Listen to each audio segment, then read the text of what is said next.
કેમ છો? આજે એક નવા વિડીયો સાથે તમારા બાળકોને લગતી નાની મોટી સમસ્યાઓને દૂર કરવા માટેના એક નવા વિચારો સાથેની રજૂઆત કરવા જઈ રહ્યો છું. ત્યારે મારા આગળના વિડીયોની પાંચેક વાતના મુદ્દા તમને ફરીથી એક વખત યાદ કરાવી દઉં. અને એ મુદ્દા હતા કે તમારા બાળક તમારા ઘરે વધારે સારી રીતે તમારી ઈચ્છા અને ખરેખર જે પ્રમાણે મોટું થવું જોઈએ એ પ્રમાણે કેવી રીતે સિન્સિયરલી આગળ ભણી શકે, ધ્યાન આપી શકે. તો એ 5 મુદ્દા હતા કે જેમના ઘરની અંદર દલીલબાજી ઓછી હોય, જેના ઘરે કારણ વગર ખોટી નકામી પોછી થતી હોય, જેના ઘરે કંકાસ ના હોય, ઝઘડા નમતા હોય, અને બાળકને એના પછીનો મુદ્દો તો બાળકને પૈસાની સાચી સમજ તમે આપી હોય, અને જે વાત તમારે બાળકને કહેવી છે એ બાળકને ન ગમે, એને એ વાત સાંભળવાની ન ગમે એવી રીતે તમે ન કહેશો, એને ગમે એવી રીતે તમે સમજાવો, પોઝિટિવલી સમજાવો. તો એ 5 મુદ્દાઓ તમે આગળના વિડીયોમાં જો યાદ રાખ્યા હશે તો આજે એક અલગ પ્રકારનો નવી વાતો, નવા વિચારો સાથે આજનો વિડીયો હું તમારી સમક્ષ રજૂ કરું છું. પહેલેના વાલી આજના વાલીની કમ્પેરમાં થોડાક બિઝી હતા. આજે દરેક માતા પિતા બહુ સભાન છે, બહુ જ અવેર છે પોતાના બાળકને મોટું કેવી રીતે કરવું એના વિશે ઘણું બધું વાંચે છે, ઘણું બધું જુએ છે, ઘણું બધું સમજે છે. અને પહેલાં શું હતું કે એક કુટુંબની અંદર 5-7 બાળકો હતા. બાળકો એમની રીતે રમતા રમતા પોતાના બાળપણને એન્જોય કરતાં કરતાં મોટા થઈ જતા હતા.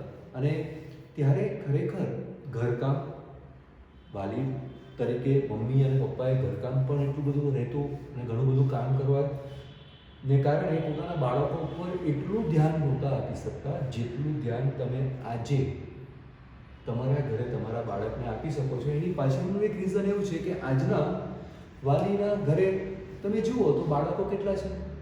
એક છે, વધુમાં વધુ 2 બાળક છે. તો શું થઈ રહ્યું છે કે 7-8 બાળકો ઉપર ધ્યાન આપવાનું અને એની સામે કોઈ એક જ ઘરમાં એક જ બાળક હોય એની ઉપર ધ્યાન આપવું, કે વધુમાં વધુ કદાચ 2 બાળક હોય એની ઉપર ધ્યાન આપવું વધુ સહેલું થઈ ગયું છે. તો મને એ વસ્તુ ખાસ અત્યારે તમને કહેવાનું મન થાય છે કે આપણે આપણા ઘરના બાળકને જ્યારથી સ્કૂલમાં ભણવા મૂકીએ છીએ ત્યારે કઈ નજરે જોઈએ છે, એને કેવી રીતે તમે મોટું કરવા માંગો છો. તમારા ઘરકામની અંદર તમે જુઓ તો તમારા ઘરે એટલી બધી ફેસિલિટી વધી ગઈ છે. આજે નાનામાં નાના ઘરની અંદર એક મમ્મીને ઘણું ઓછું કામ કરવાનું આવે છે. આપણી શાળાના ઘણા બધા વાલી મિત્રો કામ કરે છે, ઘરકામ પણ પોતાની જાતે જ કરે છે. પણ આજે આટલી બધી ફેસિલિટી હોવાને કારણે મમ્મી તરીકે જ્યારે તમે ઘરે જ રહેતા હો, જોબ ન કરતા હો, તો તમારી પાસે એટલો બધો સમય છે અને તમારી પાસે માત્ર એક જ એક્ટિવિટી બાકી રહી છે, અને એ એટલે રાઉન્ડ ધ ક્લોક 24 કલાક તમારા બાળકના ભવિષ્યની ચિંતાઓ કરતાં કરતાં તમે તમારા બાળક ઉપર એટલું બધું ફોકસ આપી શકો છો, એટલું બધું ધ્યાન આપી શકો છો. કેમ કે જાતે કપડાં નથી ધોવાના, સાફ સફાઈ નથી કરવાની, ક્યારેક કુકિંગમાં પણ હેલ્પફુલ થઈ શકે એવા ઘણા બધા ઇક્વિપમેન્ટ તમારા ઘરે છે. કહેવાનો મતલબ કે તમારા બાળક માટે તમારી પાસે બહુ જ સમય છે, અને એ સમયનો સદુપયોગ કરતાં કરતાં તમે તમારા બાળકને ભણાવવામાં, એની બીજી સાઈડ એક્ટિવિટીમાં, અને એ ધ્યાન આપતા આપતા તમે ક્યારેક તમારા બાળક સાથે અન્યાય કરતાં કરતાં તમે શું ભૂલ કરો છો એનું તમને ધ્યાન નથી રહેતું. તમે તમારા બાળકને હંમેશા એક જ વસ્તુ માટે પૂછતા હો છો, કહેતા હો છો, ભણે છે? ક્યારે ભણવા બેઠો? શું ભણે છે? તમે તમારા બાળકને માત્ર ને માત્ર એક જ કેરેક્ટરમાં જોવા માંગો છો, અને એ કેરેક્ટર એટલે વિદ્યાર્થી. વિદ્યાર્થી તરીકે તમારા બાળક પર એટલું બધું પ્રેશર હોય છે કે એક સાઈડથી બધી આ બુક્સ છે, સ્કૂલની છે, બીજી સાઈડ ટ્યુશનની છે. તમારા બાળકને તમે જ્યારે પણ કોઈક વાત કરતા હો ને ત્યારે વાતની અંદર ભણવાની વાત અચૂક આવી જાય છે. તમે એ નથી વિચારતા કે તમારું બાળક ક્યારેક ફૂટબોલ રમવા પણ ગમતું હોય, ક્યારેક એને બેડમિન્ટન, મ્યુઝિક, પોતાના ફ્રેન્ડ સાથે રમવું છે, એને ડ્રોઈંગ કરવું છે, ક્યારેક સાયકલિંગ કરવું છે, ક્યારેક કોમ્પ્યુટર ઉપર બેસીને નવી વસ્તુ ઇન્ટરનેટ ઉપર સર્ચ કરવી છે. આ દરેક વસ્તુ એને એક બાળકના કુદરતી રીતે એના મનની અંદર આવતા વિચારો પ્રગટ કરવાની અલગ અલગ એક્ટિવિટી છે. તમે શું કરશો દરેક વખતે? ચલ બેટા, સમય થઈ ગયો, ભણવા બેસ. શું ભણ્યો? ક્યારે ભણીશ? આનું હોમવર્ક બાકી છે, પેલું હોમવર્ક બાકી છે. એને કારણે શું થઈ રહ્યું છે કે તમારું બાળક એક કશ્મકશમાં છે.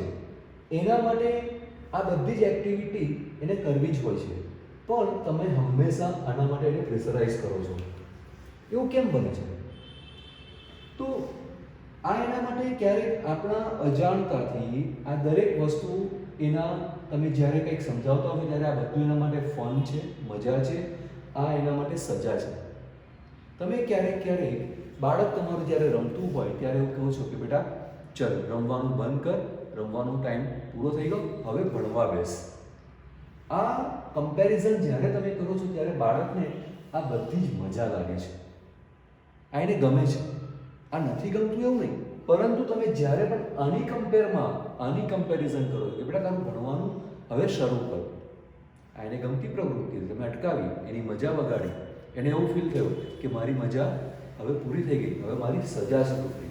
એટલે તમારું બાળક જ્યારે પણ એને ગમતી પ્રવૃત્તિમાં બિઝી હોય ત્યારે હંમેશા ધ્યાન રાખો કે ભણવાની વાત એને એવી રીતે સમજાવો કે એને આ બધી મજા લાગે અને આ એને સજા ન લાગે. આ પણ એના માટે સુંદર એક ગમતી પ્રવૃત્તિ બને એના માટે તમારે સતત પ્રયત્ન કરતા રહેવું જોઈએ.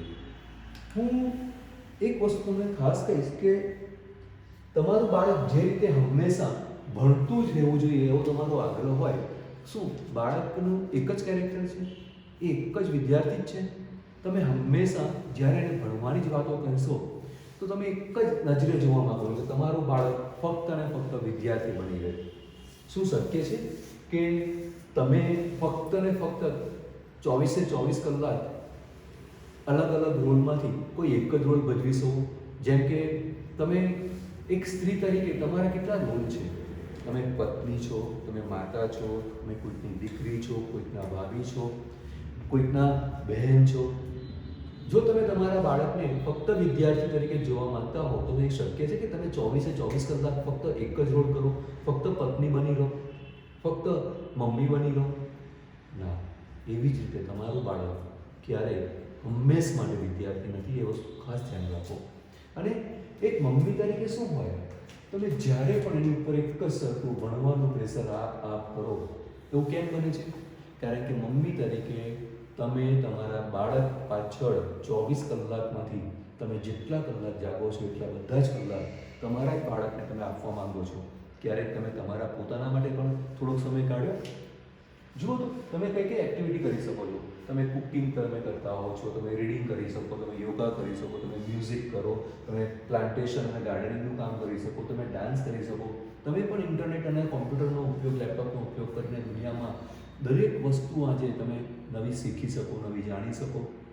તો હું પણ એવું ઈચ્છું કે બાળક ઉપર તમે ધ્યાન આપો, પણ ફક્ત ને ફક્ત બાળક પર ધ્યાન આપો એવું નહીં. અને જે માતા પિતા ફક્ત ને ફક્ત પોતાના બાળક ઉપર જ ધ્યાન આપે છે, એ શું કરે છે, ક્યારે કરે છે, ક્યાં શું કેવી રીતે કરે છે, એ સતત તમે એની ઉપર ફોકસ રાખો છો ને તો શું થાય છે કે પેલા હેલિકોપ્ટરની ઉપર ફેન ચાલતો હોય ને તો એવા હેલિકોપ્ટરવાળા પેરેન્ટ્સ જે હોય એવા તમે બની જાઓ છો કે ભાઈ હંમેશા બાળકની પાછળ સતત એની ઉપર વોચ રાખવાનું કામ ચાલુ રાખો. તો હું એની મમ્મીને સૌથી કમનસીબ મમ્મી કહીશ. તમે તમારા જીવનને તમારી રીતે જીવો, તમારું પણ એક અસ્તિત્વ છે, અને બાળક ઉપર સતત આવી રીતે તમે વોચ રાખશો તો બાળક તમારી ઈચ્છા પ્રમાણે નહીં બિહેવ કરે, એ આવું દુઃખી હશે, એ નિરાશ રહેશે. એટલે હું ઈચ્છું છું કે તમે બાળક ઉપર એક હેલિકોપ્ટર પેરેન્ટ્સની જેમ કન્ટિન્યુઅસ એના ઉપર વોચ નહીં રાખો. અને એટલા માટે હું તમને કહીશ કે બાળકને થોડુંક ફ્રીડમ આપો, થોડુંક એને ઓથોરિટી આપો. આગળની વાત આપણે કરીએ તો અત્યારે તો કોરોના કાળની અંદર બાળક સ્કૂલથી ઘરે નથી આવતું, એટલે તમને ખબર નથી કે ભાઈ શું હોય. અત્યારનો માહોલ આખો બદલાઈ ગયો છે. પણ આ એક કોમન વાત છે જે મારે તમારી સાથે શેર કરવી છે. જ્યારે પણ બાળક ભણીને ઊભું થાય, સ્કૂલથી ઘરે આવે, અત્યારે ઓનલાઈન ક્લાસ એનો પૂરો થાય, કાંઈ પણ હોય, એ જ્યારે સ્કૂલથી ઘરે આવે ને ત્યારે તમારા મનની અંદર એક યાદી તૈયાર હોય, એની પાસે કામ કરાવવાની, એને પ્રશ્ન પૂછવાનો. એ જેવું બાળક ઘરે આવશે ને તમે શું કહેશો પહેલાં? ચાલ શૂઝ કાઢ, સોક્સ ઠેકાણે મૂક, સ્કૂલ બેગ સાઈડ પર કર, હાથ પગ મોઢું ધોઈ લે, જમવા બેસી જા. પણ તમે એવું તો વિચારો કે તમારું બાળક 5 કલાક 6 કલાક પછી તમારા ઘરે આવી રહ્યું છે. તમારો સીધો આ જ પ્રશ્ન આવી જ બધી વાતોને નથી ગમતી. તમે શું પૂછો? બેટા આજે મેથ્સમાં શું ભણ્યું? કયા ટીચર હતા? કોણ નહોતું આવ્યું? અરે એને એ માહોલમાંથી બહાર આવવું છે, વધારે નહીં. 15 મિનિટનો સમય આપો, 20 મિનિટનો સમય આપો. એને ક્યારેક એવું નથી ગમતું કે ચલો મારે શૂઝ નથી કાઢવા હમણાં, મારે સ્કૂલ બેગ નથી મૂકવી, મારે યુનિફોર્મ પણ ચેન્જ નથી કરવો, મારે આમ જ બેસવું છે. બેસવા દો એને 15 મિનિટનો સમય આપો, ફ્રીડમ આપો. ફ્રીડમ આપીને ઓથોરિટી આપો કે હવે એને શું કરવું છે. 10 મિનિટ પછી આમ પણ એવી રીતના ઊભો થઈ જશે, એની દરેક વસ્તુની સાઈડ પર મૂકી દેશે અને સ્કૂલમાં શું કર્યું તમને કહેવાનું જ છે. અને વાતની શરૂઆત કરો તો સ્કૂલમાંથી એ જ્યારે ઘરે આવે છે ત્યારે કેટલા બધા અલગ અલગ માહોલમાં એ રહીને આવ્યો હોય. એ સતત કોઈકની નિગરાનીમાં હોય છે. ટીચર્સ એને હંમેશા કન્ટિન્યુઅસ વોચ કરતા હોય છે કે તમારું બાળક તોફાન કરે છે, નથી કરતું. બાજુવાળો સ્ટુડન્ટ ક્યારેક ક્યારેક એને હેરાન કરતો હોય, કોણી મારતો હોય, સતત એને ન ગમે એવી પ્રવૃત્તિ કરતું હોય. જ્યારે એ રિક્ષા, વેન કે બસમાંથી આવીને તમારા ઘરે વાગતું હોય ત્યારે બસની અંદર પણ ક્યારેક એને કોઈક વસ્તુનો ફેસ કરવો પડે, કોઈ પ્રોબ્લેમ ફેસ કરવો પડે હોય. હું ઈચ્છું છું કે બાળક તમારું જ્યારે ઘરે આવે ને ત્યારે સૌથી પહેલો પ્રશ્ન પૂછો, દીકરા મજા આવી આજે તને? હા, તને ગમ્યું? ચલ હવે 15 મિનિટનો સમય છે તારી પાસે, અને જે કરવું એને તું કરી લે. આપણે 15 મિનિટ પછી જમવા બેસીશું દીકરા. એટલે એ બાળક 10 મિનિટ સુધી એની રીતના જેમ બેસવું હશે, જે કરવું હશે એ કરશે. અને પછી એને ખબર છે કે ભાઈ હવે મને ભૂખ લાગી જ છે, તો એ 5 જ મિનિટની અંદર બધું જ કામ પતાવીને ફ્રેશ થઈને એ પ્લેટ પાસે આવી જ જશે. સો હું એવું ઈચ્છું છું કે તમારું બાળક સ્કૂલમાંથી જ્યારે આવે ત્યારે સ્કૂલની જ વાતથી તમારા બે વચ્ચેની વાતચીતની શરૂઆત થવી જોઈએ નહીં.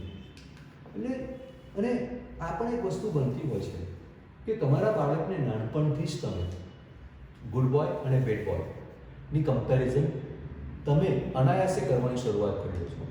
કે આપણે પણ ઘણા બધા નાના મોટા ફંક્શનમાં જતા હોય ને ત્યારે જોતા હોય, કાં સાંભળતા હોય, અને ઘણા બધા એવું બોલતા પણ હોય છે. એ બહુ જ નિરાશાજનક છે. તમે શું વિચારો છો ને શું કરો છો એ હું તમને કહીશ કે ભાઈ તું ગુડ બોય છે ક્યારે? તું 85% લાવે તો. હું તને જ્યારે નાહવાનું કહું અને ફટાફટ નાહી લે તો તું ગુડ બોય છે. તને જમવા માટે કહી દીધું કે બેટા આવી જમી લે, અને તરત જ જમી લે, બધું જ જમી લે.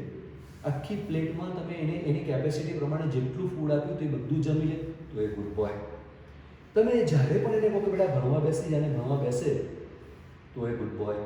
અને એવી જ રીતે તમે કોઈ નાનું મોટું ધક્કો ખાવા માટે કંઈક કામ માટે એને બહાર મોકલો અને એ કામ કરી લે તો એ ગુડ બોય. એ ન કરે તો એ બેડ બોય. અરે તમે ક્યારેક તો એની ઈચ્છા પ્રમાણે એની વર્તણૂકને સુપરવિઝન તમારું હોવું જોઈએ, ખરાબ ન કરે એનું ધ્યાન રાખો, પણ આ બધી કમ્પેરિઝન નહીં કરો. એને નાહવું તો છે પણ તમે કહો તરત જ એ નાહી લે એવું જરૂરી નથી. તમે કહો કે ભણવા બેસીને બેસી જાય એવું જરૂરી નથી. એને એ પર્ટિક્યુલર સમજો કે તમે 6 વાગ્યાનો ટાઈમ નક્કી કરો કે સાંજે 6 વાગે એને રમવા જવાનું, અને બધા જ કામ પતાવીને 8 વાગે એને ભણવા બેસવાનું. ક્યારેક એને 8ની જગ્યાએ 8:30 ભણવું હોય તો શું એ અડધો કલાકના ટાઈમ ગેપમાં એ તમારો ગુડ બોય બેડ બોય થઈ ગયો? નહીં. તમે એને ફ્રીડમ આપો, એને ઓથોરિટી આપો, એને નક્કી કરવા દો. ફ્રીડમ હોવું જોઈએ, માપમાં આપો. આપણે એવું નથી ઈચ્છતા કે તમારું બાળક એકદમ ફ્રી રહે. હોવું જોઈએ, આપનું સુપરવિઝન હોવું જોઈએ, આપનું બાળક છે. એટલે પ્લીઝ તમે આ ગુડ બોય અને બેડ બોયની કમ્પેરિઝન નહીં કરાવો. ઘણી વખત શું બનતું હોય કે ફંક્શનની અંદર તમે જુઓ છો કે તમે તમારું બાળક એના જેટલા એના ફ્રેન્ડ્સ એને જ્યારે મળી જાય છે તો તમે જ્યાં બેઠા છો ત્યાંથી એ દૂર રમવા જાય છે, પણ એ 5 જ મિનિટમાં કે 10 જ મિનિટમાં એક વખત પાછું આવીને જોઈ લે છે કે મારા મમ્મી બેઠા છે ને, મારા પપ્પા અહીંયા જ છે ને, પાછું જતું રહે છે. કહેવાનો મતલબ એને તમારી જરૂર છે. એ તમારા વગર ક્યાંય નથી આગળ પાછળ થવાનું. એટલે તમે તમારા બાળક ઉપર સુપરવિઝન રાખો. એને પણ તમારે સુપરવિઝનની જરૂર છે, એ માને જ છે. એટલે હું કહું છું, પેલા હેલિકોપ્ટરની જેમ નહીં. તમે ફંક્શનમાં જેમ કેવા રિલેક્સ થઈ જાઓ છો, એક જગ્યા ઉપર બેસી રહો છો. ઘરે પણ એવું થોડું ઘણું માહોલ રાખો. બાળક એની રીતે ધીરે ધીરે નેચરલી કુદરતી મોટું થશે જ. અને ઘરના વાતાવરણને કારણે જ તમારા ઘરનું વાતાવરણ જેવું હશે એવું જ તમારું બાળક થશે. સો પ્લીઝ આ ગુડ બોય અને બેડ બોય એ બધી કમ્પેરિઝન નહીં કરો. એટલે જ હું તમને કહું છું કે અનકન્ડિશનલ પ્રેમ, તમારા ઘરના વાતાવરણની અંદર અનકન્ડિશનલ પ્રેમ હોવો જોઈએ. આ એક ટોપિક એવો છે, આ એક મુદ્દો એવો છે કે તમે તમારા બાળકને તમે અનાયાસે શરતી પ્રેમ કરો છો, કન્ડિશનલ લવ કરો છો. કેવી રીતે? કે દીકરા તું આ કામ કરી લે, તને આ મળશે. ઝડપી આટલું કામ પતાવી દે, તને આ મળી જશે. અને તમારા બાળકની જ્યારે જે ઉંમર છે એ ઉંમરને ધ્યાનમાં રાખીને મને ખબર છે કે ઘણા બધા વાલી પોતાનું બાળક સાયકલ ચલાવતા શીખે એ ગમે, અને સાયકલ અપાવવાની જ છે તમારે, તમે અપાવવાના છો. પણ કન્ડિશન કેવી આવી છે કે જો દીકરા એન્યુઅલ એક્ઝામમાંથી રિઝલ્ટમાં તું 90% લાવીશ, 85% લાવીશ તો તને સાયકલ અપાવીશ. મને આ લોજિક નથી સમજાતું. તમે સાયકલ અપાવવાનો જ છો, ચોક્કસ સમયે અપાવશો, તમારી સગવડ જ્યારે હશે ત્યારે અપાવશો. સાયકલ મેળવવી કદાચ તમારા બાળકનો અધિકાર પણ છે ને. અને એક પ્રેમથી આપો ને. તમારા બાળકને જે સાયકલ આપવી છે એ પ્રેમથી આપો. કન્ડિશન નહીં કરો કે 90% લાવીશ તો જ. હવે 90% લાવવા એ ક્યારેક કોઈ બાળક માટે અઘરું પણ હોય. હા, 80% વાળો 90% ઝડપથી લઈ આવશે, મહેનત કરી લેશે. પણ તમારું બાળક, તમને ખબર છે કે 60% લાવે છે, 65 એની કેપેસિટી છે, મહેનત કરે 70 આવી શકે, 72 આવે, સરસ રીતે મહેનત કરે તો કદાચ 75 પણ આવે, 90 ન આવે એવું નથી કહેતો. પણ એ અઘરો ટાર્ગેટ છે એના માટે. એટલે એના મનમાં શંકાઓ ચાલુ થશે કે મારે આટલા પર્સન્ટેજ લાવીશ તો જ સાયકલ મળશે. હવે પર્સન્ટેજ લાવવા માટે તો કેટલા બધા ક્રાઇટેરિયા છે કે હું જે વાંચું છું એમાંથી પ્રશ્ન પૂછાવવો જોઈએ, પ્રશ્ન પેપર સહેલું નીકળવું જોઈએ, પેપર ચેક કરતી વખતે શિક્ષક અડધો માર્ક્સ કાપવાના જોઈએ.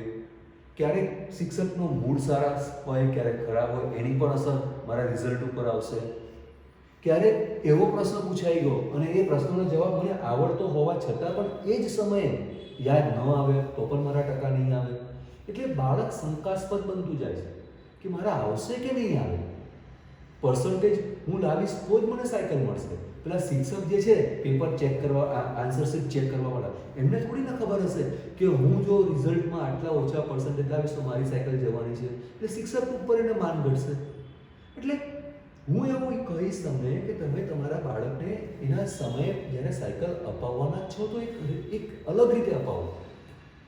દાખલા તરીકે હમણાં આપણો ફેબ્રુઆરી મહિનો શરૂ થયો અને બાળકની એક્ઝામ મે મહિનામાં આવશે કે એપ્રિલમાં આવશે કે શાળા એના શેડ્યુલ પ્રમાણે જ્યારે પણ એક્ઝામ લેશે, તમે બાળક સાથે એવી ડિસ્કસ કરો કે દીકરા તારી પાસે 2 મહિનાનો સમય છે, તારું લાસ્ટ રિઝલ્ટ 55% હતું. હવે તું એક કામ કર, મહેનત કરવાની સિન્સિયરલી શરૂઆત કર અને આ 2 મહિના દરમિયાન અમે ધ્યાન રાખીશું, તને સમજાવીશું, તને તું કેવી રીતે ભણે છે અમે જોઈશું. તું ખરેખર બહુ સરસ રીતે ભણીશ તો તારી એક્ઝામ જે દિવસે પતશે ને બેટા, છેલ્લું પેપર જે દિવસે પૂરી થઈ જશે ને એક્ઝામ, એ દિવસે તને સાયકલ મળી જશે. રિઝલ્ટ સુધી રાહ જોવાની જરૂર નથી. ક્યારે? અમે તારા આ 2 મહિના દરમિયાન તું જે રીતે મહેનત કરે છે, તારો જે એટીટ્યૂડ હશે, તારી જે લગન હશે, એને અમે ધ્યાનમાં રાખીશું. અને તું સરસ રીતે મહેનત કરીશ ને બેટા 2 મહિના, તો તને સાયકલ એક્ઝામના છેલ્લા પેપરના દિવસે મળી જ જશે. તો બાળકને એવું થશે કે પર્સન્ટેજ કેટલા લાવવાના છે એ એક કન્ડિશન નથી, મારે સારી રીતે ભણવું છે. અને ડેફિનેટલી બાળક સરસ રીતે ભણશે તો પર્સન્ટેજમાં ઇમ્પ્રુવમેન્ટ આવશે. સાયકલ તો આપણે આમે અપાવવાના છે. તો રિઝલ્ટ તો સમજો કે 15 દિવસ પછી આવે છે, તો શું બાળકના તમે આપેલા ટાર્ગેટ કરતાં ઓછા પર્સન્ટેજ આવશે તો સાયકલ નથી અપાવવાનું? તમે ત્યારે પણ સાયકલ તો અપાવવાના જ છો. તો શા માટે બાળકને આપણે કોઈ એવા શંકાસ્પદ વિચારોમાં એને ફિટ કરી દેવું જોઈએ કે તારા રિઝલ્ટ આવશે નહીં આવે, તારું પરિણામ આવશે નહીં આવે. તમે એને મહેનત કરતા શીખવાડો, પરિણામ મહેનત પ્રમાણે આવશે. સો કન્ડિશનલ લવ, આમ શરતી પ્રેમ નહીં કરો. એટલે હું ઈચ્છીશ કે તમે તમારા બાળકને પ્રોત્સાહિત કરો, પરંતુ એને શંકાઓની વચ્ચે ઘેરાઈ જાય એવું ન કરો. અને આ 2 મહિનાની મહેનત માટે તમે એને કેવી રીતે પ્લાનિંગ કરાવી શકો? ઘણી વખત એવું બનતું હોય છે કે બાળક જ્યારે રમવા જવાની ઈચ્છા વ્યક્ત કરતું હોય ને ત્યારે તમે એને ભણવા બેસવાની વાતો કરો. એને સમજાવો કે દીકરા, અમે તને નહીં કહીએ કે તું કેવો છે, પણ તું તારું ઇવેલ્યુએશન, તારું મૂલ્યાંકન તારી જાતે કર. બાળક, તમે જુઓ હમણાં ઓનલાઈન ક્લાસીસ ચાલે છે અને હોમવર્ક મળે છે, ઘણી વખત ઓનલાઈન ટ્યુશન ક્લાસીસ ચાલે છે, એને ત્યાંનું પણ હોમવર્ક મળે છે. શાળાએ નથી આવતો, હમણાં આપણે સમજો કે મોટા બાળકો શાળાએ આવતા થઈ ગયા છે અને ટૂંક સમયમાં ગવર્મેન્ટની ગાઈડલાઈન આવશે તો આપણે આપણા નાના બાળકો પણ આપણી શાળામાં આવતા થઈ જશે. હવે જે એને સ્વમૂલ્યાંકન કરાવવાનું છે, કેવી રીતે કરાવી શકાય? તો એક સાયકોલોજીકલ એક વસ્તુ સાબિત થયેલી છે કે કોઈ પણ વ્યક્તિ 1 કલાકની 60 મિનિટમાંથી 45 મિનિટ, વધુમાં વધુ 45 મિનિટ સૌથી સારું કામ કરી શકે કોઈ પણ વ્યક્તિ. નહીં તો શું થાય કે એક કલાકની અંદર એ બાળક, જ્યારે આપણે સમજો બાળકની વિદ્યાર્થીની એક્ઝામ્પલ લેતા હોય તો વિદ્યાર્થી 45 જ મિનિટ ભણી શકે, બાકીની 15 મિનિટ શું કરતો હોય? તો એ પેનથી કાગળમાં ક્યાંક સર્કલ કરતો હોય, રબર અને પેન્સિલ સાથે રમત કરતો હોય, ક્યારેક આમ જ કંઈક વિચારોમાં ખોવાઈ જાય અને પાછું યાદ આવે કે મારે આ ભણવાનું છે. તો જ્યારે બાળક 60 મિનિટમાંથી 45 મિનિટ બહુ જ સારી રીતે ભણી શકે તો એ બાળક 1 કલાકનો સમય એ ગ્રેડમાં પસાર કર્યો કહેવાય. એવી જ રીતે સિમિલરલી જો બાળક 30 મિનિટથી 45 મિનિટ પોતાના ભણવા ઉપર ફોકસ કરી શકે તો એ બી કેટેગરીનું કહેવાય. અને જે બાળક પોતાના 1 કલાકના સમયમાંથી 20 થી 30 મિનિટ ભણી શકે સારી રીતે અને બાકીનો સમય એ ક્યાંક ને ક્યાંક પોતાની રીતે પસાર કરતો હોય તો આપણે એને સી કેટેગરીમાં મૂકવાનું કહીએ. તો તમારું બાળક સમજો કે ભાઈ સવારે 1 કલાક અને સાંજે 1 કલાક ભણવા બેસે છે, ત્યારે એને જ તમે કહો કે દીકરા, તું તારા 1 કલાકના સમયમાં કેટલો સમય સારી રીતે ભણ્યો એ પ્રમાણે તું આ રીતના તારું મૂલ્યાંકન કર. આપણે સોમથી શનિની વાત કરીએ અને રોજના 2 સેશન, ટોટલ 12 સેશન થયા. 12 સેશનમાં એને તમે સમજાવો કે બેટા, તું તારું મૂલ્યાંકન જાતે કરતાં કરતાં 12મા સેશન જ્યારે તારું પૂરું થાય છે ત્યારે તું નક્કી કર કે 12માંથી કેટલા સેશન્સ તારા એ કેટેગરીના છે, કેટલા બી કેટેગરીના છે ને કેટલા સી કેટેગરીના છે. જો તમારું બાળક 12માંથી 8 કે 9 સેશન્સ એ કેટેગરીમાં પોતાનું મૂલ્યાંકન કરીને એ લખતો હોય, ટીક કરતો હોય, આ સમયે તમારું અવલોકન જરૂરી છે. તમે સુપરવિઝન રાખો, ક્યાંક કંઈક ખોટું ન કરવું જોઈએ, તમે ધ્યાન આપો પણ ટોકવાનું નહીં. તમારું બાળક 12માંથી 8 કે 9 સેશન્સ એ કેટેગરીના કરી લેતું હોય તો પછી રવિવારે કદાચ એ ન ભણે ને તો પણ ચાલે. તો બાળક પોતાની એક ફ્રીડમ એને તમે આપી છે કે ભાઈ ફ્રીડમ શું કે એનું મૂલ્યાંકન એ જાતે કરવાનો છે. એને તમે ઓથોરિટી આપી છે, તમે એને કહી દીધું કે તું તારું નક્કી તારી જાતે કર. બાળક જવાબદાર બનશે અને જો એને જે દિવસે ખબર પડી, જે અઠવાડિયામાં એના 12 સેશનમાંથી 9 સેશન સી કેટેગરીના રહ્યા તો પછી એ રવિવારે એની જાતે જ ભણી લેશે.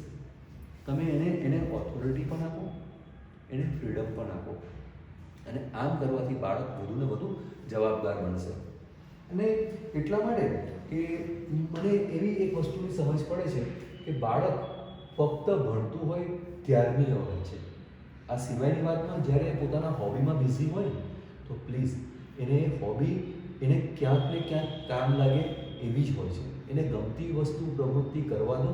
એ પ્રવૃત્તિમાંથી અટકાવીને તમે એને ભણવા બેસી જાઓ ત્યારે આ હોમવર્ક બાકી છે એ બધું કહેવાની જરૂર નથી. રીઝન એવું છે કે ક્યારેક પોતાની હોબી, પોતાની ગમતી પ્રવૃત્તિમાં તમે જ્યારે એને અટકાવશો અને ભણવા બેસાડશો ત્યારે એને એવું ફીલ થશે કે મને ગમતી પ્રવૃત્તિ એ મારા માટે મજા છે અને મને ભણવા બેસવાનું એ એ મારી પ્રવૃત્તિ, મારી હોબીને અટકાવી એટલે એ સજા છે.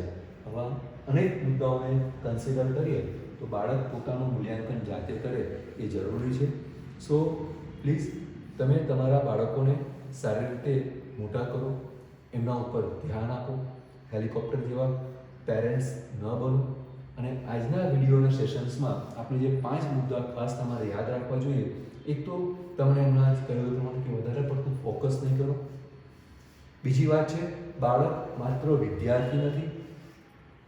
જેવી રીતે તમે ફક્ત એક પત્ની નથી, તમે પતિ નથી, તમે ફક્ત જે રીતના ભાઈ નથી, તમે ફક્ત એક રીતે બહેન નથી, તમે બધા જ રોલમાં જે રીતે તમે જોઈ રહ્યા છો એવી જ રીતે તમારું બાળક હંમેશા તમારું વિદ્યાર્થી નથી, એ પણ ધ્યાનમાં રાખો.